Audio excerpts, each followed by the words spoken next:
जय श्री महाकाल, जय मां शमशान काली। साधकों, आज हम बात करेंगे स्तंभन की। स्तंभन अगर हम बात करें तो तंत्र शास्त्र की एक अत्यंत प्राचीन और शक्तिशाली क्रियाओं में से एक है और ये 60 कर्मों में से एक क्रिया है जिसको हम स्तंभन के नाम से जानते हैं। सबसे पहले तो स्तंभन का जो अर्थ है, शब्द स्तंभन का अर्थ है रोकना, स्तंभित कर देना, जड़वत कर देना या किसी चीज को थाम लेना। तो सीधा सीधा हम बोलें, स्तंभन के द्वारा किसी व्यक्ति को, किसी वस्तु को या फिर बड़ी बड़ी शक्तियां जैसे जिन जिन्नात या कोई भूत प्रेत, पिचासनी पिचास, ऐसी बड़ी बड़ी शक्तियों को भी स्तंभित कर दिया जाता है। उनको आगे बढ़ने से रोक लिया जाता है, एक जगह पर उनको रोक दिया जाता है, जड़वत कर दिया जाता है।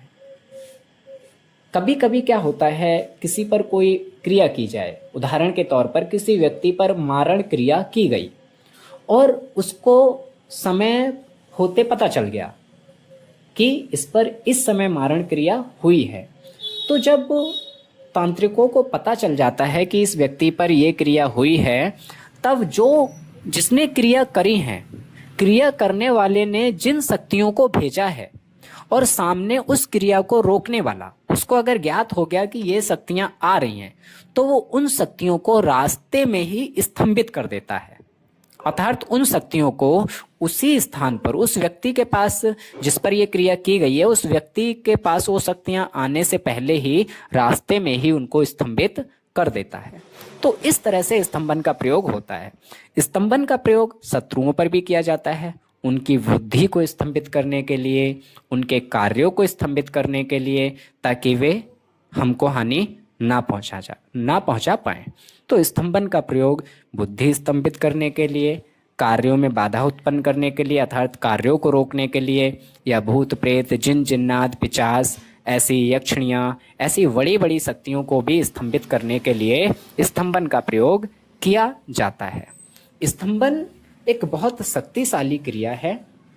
आमतौर पर इसको करना इतना आसान नहीं होता है, इसको एक विशेष जानकार है वही कर सकता है।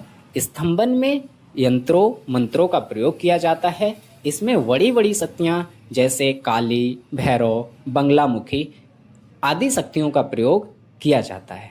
अगर ये क्रिया ठीक विधि विधान से ना की जाए, इसका ज्ञान ना हो, तो स्वयं को भी साधक हानि पहुंचा सकता है।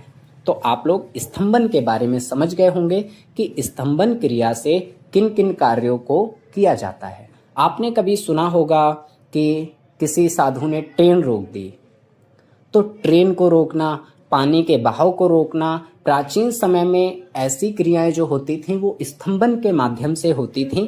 आज के साधकों को इसका ज्ञान नहीं है और है भी तो ना के बराबर। ये प्राचीन साधनाएं हैं जो अब लगभग एक तरह से खो चुकी हैं। इनका ज्ञान आज के समय में बहुत कम लोगों को है। आज के लिए इतना ही काफ़ी। फिर मिलता हूँ आपको एक नई क्रिया की जानकारी के साथ में। तब तक के लिए जय श्री महाकाल, जय मां शमशान काली।